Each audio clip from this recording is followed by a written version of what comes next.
옆에 계신 분들 함께 인사하겠습니다. 주님의 이름으로 사랑하고 축복합니다. 함께 인사하겠습니다. 제가 오늘까지 이 아브라함에 대해서 지금 설교를 하고 있습니다. 우리는 이제 아브라함이 믿음의 조상이고 온전한 하나님 앞에 믿음의 순종을 이룬 사람이라고 우리는 결론적으로 알고 있고, 그 아브라함을 본받아 우리도 온전한 하나님 앞에 믿음으로 살아야 된다라고 우리는 항상 듣고 그렇게 살려고 노력하고 있습니다. 근데 제가 3주 동안 계속 지금 말씀드리는 거는 아브라함의 실패입니다. 아브라함이 자신이 정말 잘났고 자신이 하나님을 향한 정말 온전한 믿음이 있어서 하나님을 따르고 하나님의 말씀에 온전하게 순종한 모습이 아니라, 그를 믿음의 사람으로 만든 것은 하나님의 열심이었다는 것을 오늘 우리 성도님들과 함께 나누고 싶습니다. 우리 성도님들, 우리가 신앙생활 하면서요, 우리가 몇 가지에 대한 오해가 있습니다. 우리 성도님들께 질문을 드리면 마음속으로 대답해 주십시오. 하나님의 뜻이 있습니다. 하나님의 마음이 있습니다. 그렇다면 그 하나님의 뜻을 내가 내 방식으로 이루어도 상관이 없을까요?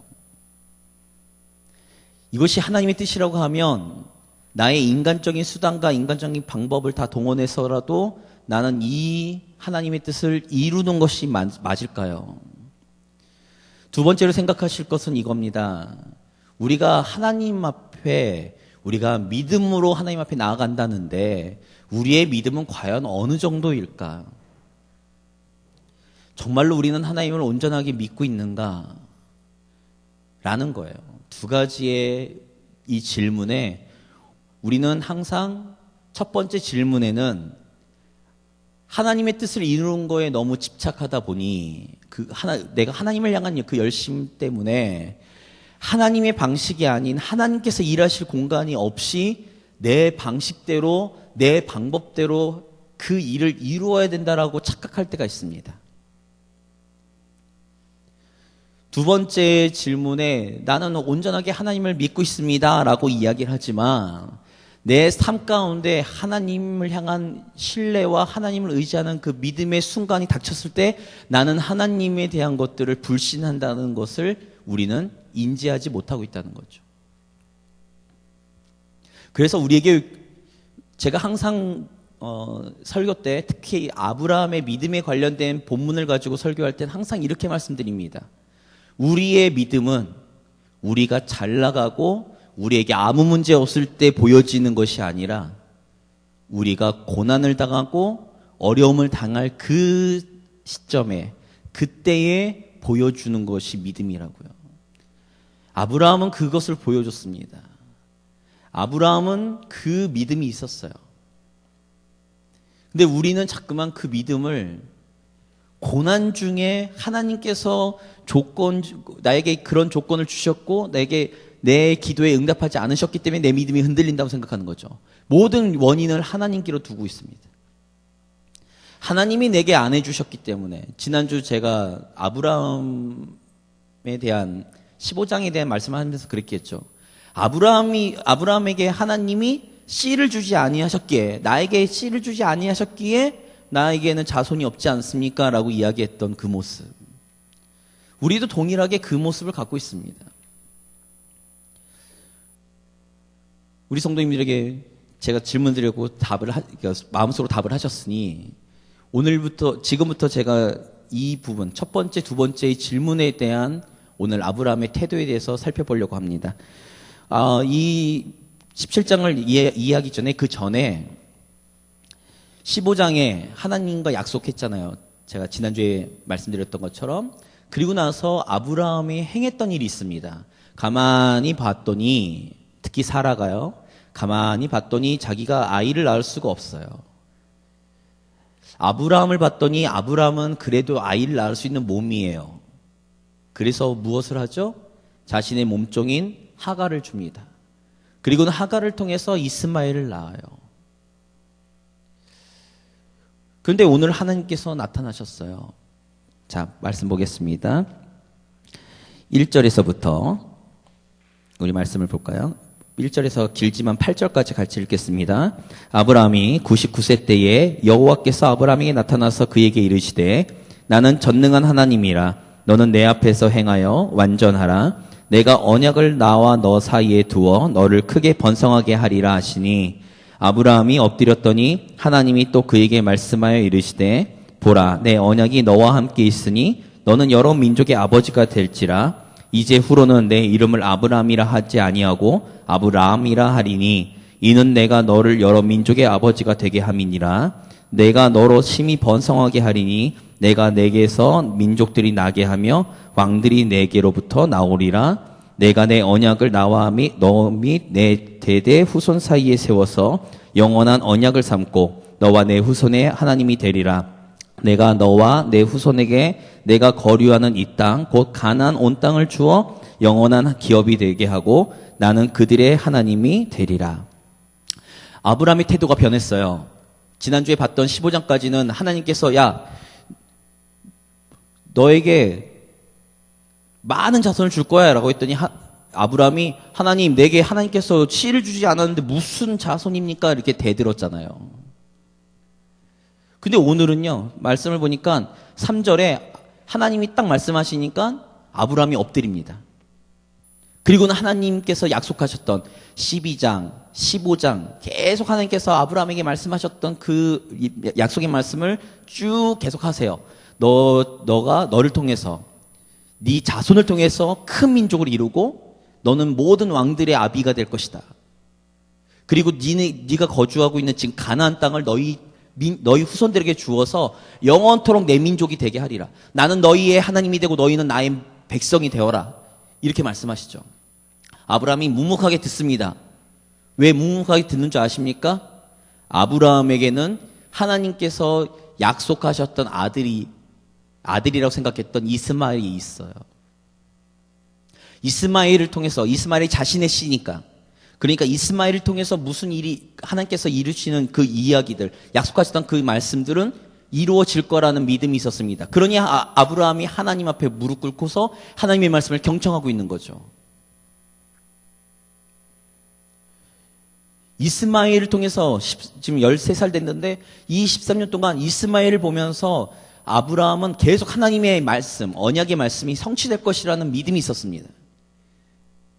그 믿음이 있었고 그 이스마엘을 통해서 하나님 앞에 나아가고 싶은 마음이 있었어요. 하나님께서 이스마엘을 통해서 역사하실 것을 기대하고 있었던 마음이 있었죠. 그래서 하나님께서 말씀하실 때 묵묵하게 무릎을 꿇고 하나님의 말씀을 경청하고 그 말씀 가운데 하나님 앞에 믿음으로 나아가고 있습니다. 아무런 대꾸가 없죠. 15장에서 아브라함의 태도와 17장에서 아브라함의 태도가 전혀 변합니다. 왜요? 자신의 방식이었지만 그 당시에 고대 근동 지역에서 거기까지 갈 필요도 없죠. 얼마 전까지만 해도 자신의 씨면 누구를 통해서 낳든 간에 상관없이 그는 후계자가 될 수 있습니다. 이 당시에도 그 지역의 그 인근에 사람들의 문화는 그랬어요. 그러니 이스마엘 통해서 역사하실 거죠. 이스마엘 통해서 하나님의 언약이 성취될 거죠. 그러니까 아브라함은 묵묵히 듣죠. 이스마엘을 낳은 것은 자신과 사레의 지혜에서부터 비록되었지만 말입니다. 여기까지는 하나님의 말씀 가운데 아브라함이 가만히 순종해 들어요. 그런데 아브라함에게 하나님께서 또 다른 말씀을 하십니다. 자, 말씀을 보겠습니다. 여기 15절 보겠습니다. 15절, 16절 같이 읽겠습니다. 하나님이 또 아브라함에게 이르시되 내 아내 사레는 이름을 사레라 하지 말고 사라라 하라. 내가 그에게 복을 주어 그가 내게 아들을 낳아주게 하며 내가 그에게 복을 주어 그를 여러 민족의 어머니가 되게 하리니 민족의 여러 왕이 그에게서 나리라. 자, 보십시오. 이 9절에서부터 14절까지는 아브라함이 하나님의 그 언약을 할례를 통해서 몸에 새기는 작업을 하나님께 말씀하셨어요. 그리고는 아브라함을 통한 축복을 하셨습니다. 그리고는 15절에 사레를 통한 축복을 하시는 거예요. 너의 아내를 사레라 하지 말고 사라라 하라. 그래서 그를 열국의 어미가 되게 해라. 그를 통해서 나는 아들이 너의 언약의 자손이 되리라.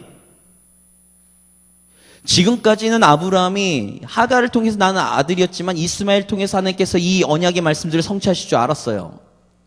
그리고 그 방식이 자기가 틀리지 않았다고 생각했습니다. 왜냐하면 그 방식은 주변에 있는 모든 사람들이 썼던 방식이었고 그 당시 통용되는 문화였습니다. 그러니 이스마엘을 통해서 하나님께서 역사하시겠죠. 하나님께서 이 언약, 지금 말씀하고 있는 이 언약의 자손은 이스마엘일 수 있습니다. 라는 것이 아브라함의 생각이었어요. 이사야서 55장에 이사야가 이렇게 얘기합니다. 하나님의 말씀을 대언하면서 이렇게 얘기하죠. 하나님의 생각과 우리의 생각은 다르다는 거죠. 하나님의 생각은 거기에 있지 않았습니다. 그러니 아브라함이 사라를 자신의 누이라고 2번 속이거든요.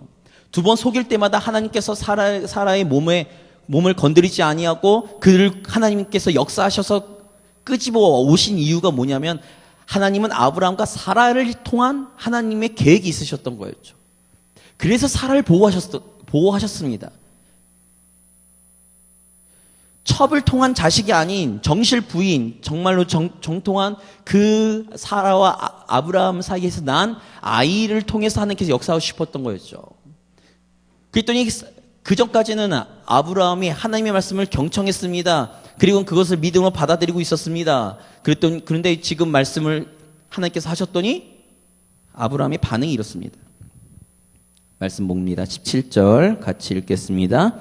아브라함이 엎드려 웃으며 마음속으로 이르되 100세 된 사람이 어찌 자식을 낳을까? 사라는 90세니 어찌 출산하리요? 하고 아브라함이 엎드려 있는 상태에서 지금 반응이 어떻죠? 웃습니다.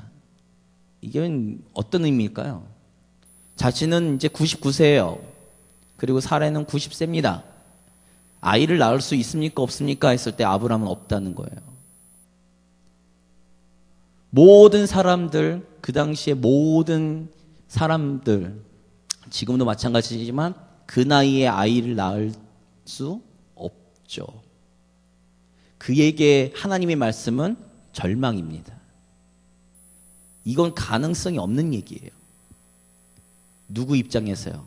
내 입장에서요. 내 입장에서 도저히 이루어질 수 없는 얘기입니다. 그 얘기를 들으니까 이거는 실소죠. 마음속으로 웃는 겁니다. 이거는 말도 안 돼. 이거는 하나님의 말씀이지만 이루어질까? 안 될걸? 그래서 아브라함이 이렇게 얘기합니다. 하나님께 18절 같이 읽겠습니다. 아브라함이 이에 하나님께 아뢰되 이스마엘이나 하나님 앞에 살기를 원하나이다. 아까 제가 말씀드렸죠. 17장 1절에서부터 8절까지 하나님께서 막 말씀하실 때 그 언약이 성취될 자신의 자손은 누구라고 생각했다고요? 이스마엘이요. 그러니 지금 하나님께서 말씀하셨어요. 사라를 통해서 하나님께서 너에게 씨를 주겠다 얘기했는데 이거는 이루어질 것 같지 않은 거예요. 그러니까 하나님께 얘기하죠. 하나님, 그냥 이스마엘이나 하나님 앞에 살기를 원합니다. 그냥 이스마엘로 족합니다. 이거죠. 자, 여기에서 문제가 있습니다. 아브라함은 하나님을 믿는데 전능한 하나님을 믿지 않는 거예요. 그리고는 이제 하나님께서 이렇게 말씀하시죠. 19절 같이 읽겠습니다. 하나님이 이르시되 아니라 내 아내 사라가 내게 아들을 낳으리니 너는 그 이름을 이삭이라 하라. 내가 그와 내 언약을 세우리니 그의 후손에게 영원한 언약이 되리라. 자, 보십시오. 하나님께서 말씀하시는 거예요. 아니야. 네 아내 사라를 통해서 너에게 언약의 후손이 나올 거야. 아들을 낳을 건데 그 아들의 이름을 뭐라고요? 이삭으로요. 이삭의 뜻은 웃음입니다. 저는 여기에서 정말로 하나님의 위대하심을 느껴요. 뭔지 아십니까? 하나님께서 말씀하셨어요. 아브라함은 그 하나님의 말씀이 이루어질 것 같지 않아서 웃었어요. 웃었습니다. 그랬더니 하나님께서는 그 하나님 앞에 믿음 없는 실소를 범한 아브라함의 그 웃음을 하나님께서는 기쁨의 웃음으로 되갚아 주시는 거죠. 그래 놓고는 아브라함에게 이렇게 또 말씀하세요. 20절의 말씀 같이 읽겠습니다. 같이 읽습니다. 이스마엘에게 대하여는 내가 내 말을 들었나니 내가 그에게 복을 주어 그를 매우 크게 생육하고 번성하게 할지라. 그가 12두령을 낳으리니 내가 그를 큰 나라가 되게 하려니와. 아브라함에게 하나님께서 말씀하시죠. 아까 아브라함이 뭐라고 그랬죠? 하나님, 이스마엘이나 하나님 앞에 살기를 원합니다 라고 얘기했던 그 고백은요, 하나님 앞에 불신앙적인 고백이에요. 하나님께서는 사라를 통해서 아들을 주시겠다 말씀하셨는데, 하나님의 뜻은 별 상관없어요. 그냥 내가 하나님의 뜻을 이루고 하나님의 언약을 지키기 위해 생산해낸 이 이스마엘이는 하나님 앞에 쓰기를 원합니다 라고 얘기했어요. 그러면 그것은 하나님을 향한 사실상은 불신앙이죠. 하나님의 말씀을 믿는 것이 아닙니다. 그 아브라함의 그 말 한마디에도 하나님께서는 신실하셔서 이스마엘에게까지 하나님께서 축복하십니다. 왜 이유가 뭔 줄 아세요? 사실상 큰 그림에서 보면 창세기 12장에서부터 22장까지 말씀을 찬찬히 보면요, 아브라함이 이스마엘을 낳은 것은요, 사실상은 하나님의 역사가 아닙니다. 인간적인 방법이에요. 그 인간적인 방법을 통해서 낳았어요. 그럼에도 불구하고 하나님은 그 인간적인 방법을 사용해서 난 이스마엘조차 하나님을 향한 아브라함의 믿음의 행위로 보셨습니다. 그리고는 그의 믿음의 실패고 믿음의 실수일 수 있는 이스마엘조차 하나님께서는 축복해 가시는 거죠. 제가 오늘 이 본문에 대한 이야기를 드리는 이유는 이겁니다. 우리가 때로는 신앙적으로 미성숙하고 덜 성장해서 하나님의 귀한 뜻이 있어요. 하나님께서 이루시고자 하는 계획이 있어요. 그래서 내가 그것을 하나님 앞에 드리고 싶은 마음에 그 열심에 내가 인간적인 방법을 사용합니다. 그건 물론 잘못되었습니다. 그렇게 하시면 안 됩니다. 왜냐하면 그렇게 하시면 이스마엘을 낳고 난 이후에 오히려 이스마엘을 자기네들 사라와 아브라함이 자신의 생각대로 낳아놓고는 하갈을 학대합니다. 인간적인 방법에는 인간적인 방법으로 계속 진행되기 때문에 그곳에는 인간의 냄새밖에 안 납니다. 인간의 냄새가 나는 곳은 세상과 별반 다르지 않죠. 교회 안도 마찬가지입니다. 우리의 신앙 생활도 마찬가지입니다. 그럼에도 불구하고 그것이 하나님을 향한 믿음의 행위인 것을 하나님께서는 아셨어요. 그의 중심까지, 우리의 중심까지도 보시는 하나님이 비록 잘못된 방식이긴 하지만 그 방식을 하나님을 향한 믿음의 행위로 보시고는 그 잘못된 부분까지 하나님께서는 다 용납해 주시는 거죠. 성경을 보면 이해되지 않는 얘기가 너무 많습니다. 이유가 뭔지 아십니까? 야곱에 대한 이야기예요. 제가 또 다른 시간에 기회가 되면 제가 야곱에 대한 이야기를 드리고 싶은데, 야곱이 형 에서를 속였어요. 속였는데 그 전에 리브가가 쌍둥이를 잉태하고 있을 때 안에서 너무 막 싸우고 있는 거예요. 그래서 리브가에게 하나님께서 말씀하십니다. 네 안에 있는 복중에 있는 아이 둘이 싸우는데 결국에는 큰 자가 작은 자를 섬길 거야 라는 얘기를 하세요. 그러면 하나님은 복중에 누구에게 계획이 있었냐면 야곱에게 계획이 있었습니다. 하나님이 원래 계획은 야곱에게부터 있었어요. 계획이. 그걸 리브가에게 알려줬습니다. 그런데 어떻게 하죠? 에서가 먼저 태어났어요. 그리고 야곱이 태어났죠. 근데 하나님의 계획은 큰 자가 작은 자를 섬길 거고, 작은 자를 통한 하나님의 계획이 있으셨는데, 그 계획을 누가 이루려고요? 리브가와 야곱이 자신의 방식대로 이루려고 눈먼 이삭을 속입니다.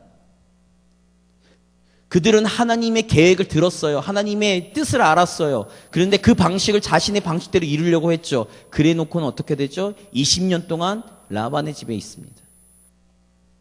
결국에는 하나님께서 나중에 야곱을 회복시키시죠. 우리 성도님들이 신앙생활하고 믿음 생활하고 교회에서의 헌신을 하면서 놓치시는 게 바로 이 부분입니다. 하나님의 뜻을 이루는 것이 내가 내 방식대로 이루어 드려도 된다라는 착각을 하시면 안 됩니다. 하나님의 일은 하나님께서 하나님의 방식대로 이루어 가실 겁니다. 그런데 그것의 전제 조건이 뭐냐면 우리의 믿음의 순종인 거죠. 하나님께서 언제 이루실지 모르겠지만 그 일들을 기대하며 하나님께서 역사하실 것을 기대하는 그 믿음 가운데 하나님이 일하실 공간을 남겨두고 나에게 주어진 일들, 순종하는 그 믿음의 행위만 우리가 우리의 발걸음에 한 걸음 한 걸음만 나아가면 됩니다. 그러면 하나님께서는 하나님의 일을 하나님이 알아서 진행해 나가시죠. 거기에 인간적인 방법이 들어온다? 그러면 안 됩니다.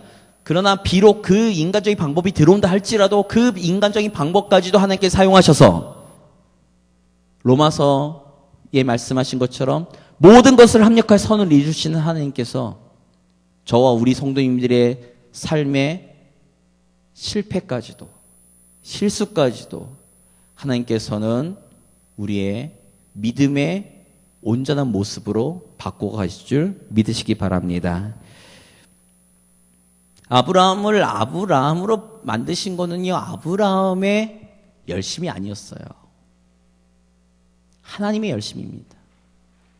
오늘 이 시간 우리가 신앙생활하고 우리가 끝까지 하나님 앞에 믿음의 사람으로 나아갈 수 있는 건 나의 열심이라고 생각하시면 안 됩니다. 조그만 어려움, 조그만 환난, 조그만 고난이 와도 우리는 하나님에 대한 믿음을 저버려요. 누구처럼요? 아브라함처럼 말이죠.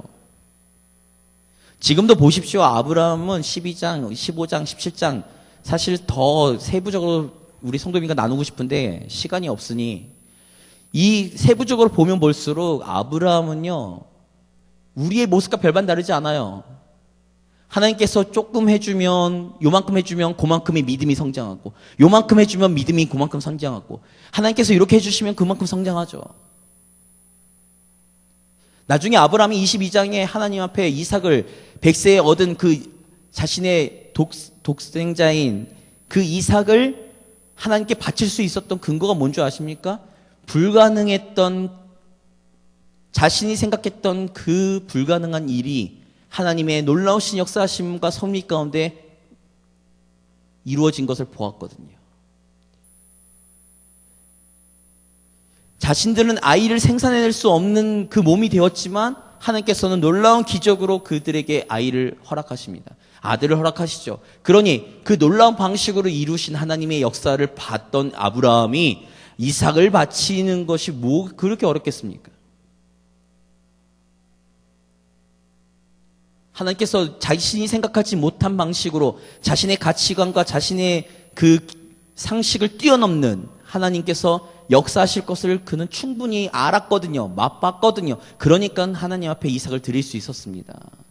그가 처음부터 하나님께 온전한 순종으로 하나님 앞에 하나님의 말씀에 순종해 나갔던 것이 아니에요. 그의 믿음이 온전했기 때문에 그의 믿음이 하나님 앞에 주의 말씀이라면, 하나님의 말씀이라면 내가 온전하게 주의 말씀을 순종해 나갈 수 있었던 것이 아닙니다. 아브라함을 하나님이 아브라함으로 만들어 주시는 거예요. 그러니 그 어느 사람이 하나님 앞에, 사람 앞에 나의 믿음을 자랑할 수 있겠습니까? 아무런 자격이 없는 우리가 주의 자녀가 된 것만으로도 우리는 충분한데, 이 믿음이 없는 우리를 하나님께서 하나님의 열심으로, 하나님께서 원하시는 사람으로 만들어 가시고 계신데, 우리가 어찌 다른 사람들이 볼 때, 집사님, 성도님, 앞에 있는 전도사님, 믿음이 정말 좋아 보입니다 라고 이야기한들 내가 내 믿음이 얼마나 뛰어나다고 자랑할 수 있겠습니까? 그러니 하나님을 정말 경험한 사람들은, 하나님의 은혜를 정말 경험한 사람들은 하나님 앞에 겸손할 수밖에 없죠. 교만할 수가 없습니다. 그러니까 바울은 그렇게 고백하죠. 나로 나된 것은 하나님의 은혜라고. 우리 성도님들에게 제가 이야기하고 싶은 건 이겁니다. 아브라함은 전능한 하나님을 믿지는 못했어요. 그래서 아브라함에게 처음에 나타나실 때 1절에 이렇게 말씀하시죠. 나는 전능한 하나님이라. 그러니 너에게 지금 말하고 있는 이 일들, 너에게 지금 이야기하는 이 일들을 내가 성취해 나가리라. 그러나 우리에게도 동일하게 말씀하시면 우리는 그걸 믿지 못해요. 제가 지난주에도 말씀드렸죠. 우리 청년들에게 이야기했군요. 제가 우리 청년들에게 이렇게 얘기했습니다. 우리가 머리로 믿는 게 중요한 것이 아닙니다. 우리의 가슴으로 믿어야죠. 머리로 이해하는 것이 중요한 것이 아닙니다. 우리의 심장이 뛰어야죠. 제가 그렇게 얘기했습니다. 우리 청년들에게. 저는 굉장히 이성적인 사람입니다. 딱 봐서 안 되면 안 되는 겁니다. 그런데 하나님의 그 은혜를 깨닫고 하나님의 일들을 맛보고 난 이후에 머리로는 이해가 안 되는데 가슴은 시킵니다. 머리로는 나는 할 수 없습니다. 머리로는 나는 이 일을 하면 안 됩니다. 그러나 내 가슴이 뛰니, 하나님 앞에 뛰니 나는 그 일을 한다고요. 그것이 하나님을 향한 첫사랑 아닐까요? 하나님을 향한 첫사랑. 우리 앉아 계신 모든 성도님들이 다 사랑을 해보셨을 테니, 사랑이 처음에 불타오를 때는 머리로 움직이지 않습니다. 가슴으로 움직이죠. 그러나 사랑이 식어지면 점점 머리로 움직입니다. 가슴은 식어가고요. 우리의 신앙은 어떻습니까? 우리의 신앙도 마찬가지 아닐까요? 처음 하나님의 은혜를 경험했습니다. 처음 하나님의 사랑을 경험했습니다. 처음 하나님의 그 놀라운 역사를 맛봤습니다. 그럴 때는 가슴이 뛰죠. 머리로는 이해가 안 되지만 가슴이 뜁니다. 그러나 신앙생활이 오래되면 오래될수록 하나님 앞에 주의 말씀을 듣는 건 많으면 많을수록 우리의 머리는 아는 것이 많지만 우리 가슴은 식어가는 거죠.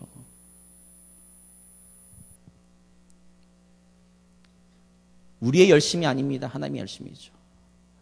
지금 이 시간 우리가 이 자리에 있는 것도 하나님의 열심입니다. 우리는 얼마나 많은 시간을 하나님을 떠나 세상으로 나가려고 얼마나 발버둥 쳤습니까? 하나님을 믿는 것에 대해서 우리는 얼마나 많은 짐으로 느끼고 그것을 다 털어버리고 오히려 편하게 살 수 있고 쾌락을 쫓아 살 수 있는 세상으로 내가 뛰쳐나가고 싶은 마음이 얼마나 많았습니까? 그리고 그런 시도를 얼마나 많이 했습니까? 그럼에도 불구하고 오늘 시간 우리가 이 자리에 앉아 있는 것은 하나님의 열심입니다. 하나님의 열심이 우리를 지금 이 자리에 앉아서 죽는 그날까지 하나님의 사람으로 하나님께서 붙들고 가시는 그 하나님의 열심을 우리는 믿음의 눈으로 바라볼 수 있어야 됩니다. 그리고는 하나님 앞에, 사람들 앞에 우리는 겸손히 낮아져야죠. 오늘 시간 우리 일신교회 모든 성도님들은 머리가 아닌 가슴으로 하나님을 믿고 내 열심이 아닌 하나님의 열심이 나를 이끌어간다는 그 믿음의 고백과 나의 상식 안에 갇혀있는 하나님이 아닌 놀라우신, 무한하신, 전능하신 하나님을 믿는 그 믿음 가운데 우리가 한 걸음 한 걸음 나아가는 아브라함처럼 믿음의 사람이 되어 가시기를 주님의 이름으로 기도드립니다. 같이 기도할 때 하나님, 오늘 시간